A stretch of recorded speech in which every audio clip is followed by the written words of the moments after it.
Zimbabwe, you guys, beautiful country, amazing people, but man, their politics can get messy. Just the other day, a parliamentary hearing went sideways, like full-on bananas. Supporters of ZANU-PF, the ruling party, stormed the place. They were shouting, disrupting the proceedings, and yeah, it got pretty intense. Not exactly the peaceful transfer of power we all hoped for. Now you might be thinking, okay, so some folks got a little rowdy, what's the big deal? But hold up, my friends. This is bigger than some loud voices in a room. This is about the very foundation of a democracy. When people can just waltz in and shut down a parliamentary session, that's a red flag, a big, bright, flashing red flag. It tells us something's broken, something fundamental. Look, I'm not saying that protests are bad. In fact, the right to peacefully protest, to make your voice heard, that's a cornerstone of any democracy. But there's a difference between a peaceful protest and what happened in that parliamentary chamber. This wasn't about making a point, this was about silencing any opposition. And that, my friends, is dangerous. When you start shutting down dialogue, when you start shutting down debate, you're essentially shutting down democracy itself. Because democracy thrives on the exchange of ideas, on the ability to disagree, to debate, and ultimately to find solutions together. But when you have one side that's willing to use force, to intimidate, to silence the other, then the whole system breaks down. And it's not just about the politicians in that room. This kind of disruption sends ripples throughout society. It erodes trust in institutions, it creates fear and uncertainty, and it makes it harder for everyday people to believe that their voices matter. And that's a recipe for instability, for unrest, and ultimately for more violence. The saddest part of all of this is the impact it's having on young people. You see, when you have a political system that's more about power than progress, it creates a vacuum, and that vacuum is often filled by frustration, by anger, and by a sense of hopelessness.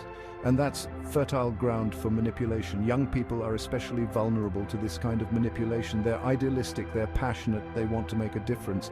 But when they see their leaders resorting to violence, to intimidation, it sends a dangerous message. It tells them that this is how politics works, that this is how you get ahead, and that's a tragedy because these young people have so much potential. They could be the ones building a better future for Zimbabwe. They could be the ones driving innovation, creating jobs and tackling the challenges facing their generation. But instead, they're being used as tools of division, as weapons in a political war that they didn't start.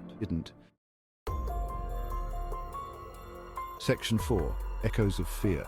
The public's unease. The events in that parliamentary chamber didn't just stay there. They reverberated through the streets of Zimbabwe, sending shockwaves through the nation. People are scared, they're uncertain, and they're wondering what this means for their future. This isn't just about politics anymore, it's about the very fabric of society. When you see this kind of disregard for democratic processes, it undermines the rule of law. It makes people question whether the system is fair, whether their voices will be heard, whether their rights will be protected. And that fear, that uncertainty, it can be paralyzing. It's like a virus that spreads throughout the community, infecting every aspect of life. People become hesitant to speak out, to express their opinions, to engage in healthy debate. They retreat into themselves, afraid of the consequences of being too vocal, too visible. And that silence, that fear, it only empowers those who seek to control and dominate. Section 5, Safeguarding Zimbabwe, a call for unity and change. So, what's the solution? How do we fix this broken system? Well, it's not going to be easy. It's going to require courage, it's going to require commitment, and it's going to require a collective effort from all Zimbabweans. But it's a fight worth fighting, because the future of Zimbabwe depends on it. First and foremost, we need to restore faith in democratic institutions. That means holding those in power accountable, ensuring that elections are free and fair, and protecting the right to freedom of speech and assembly.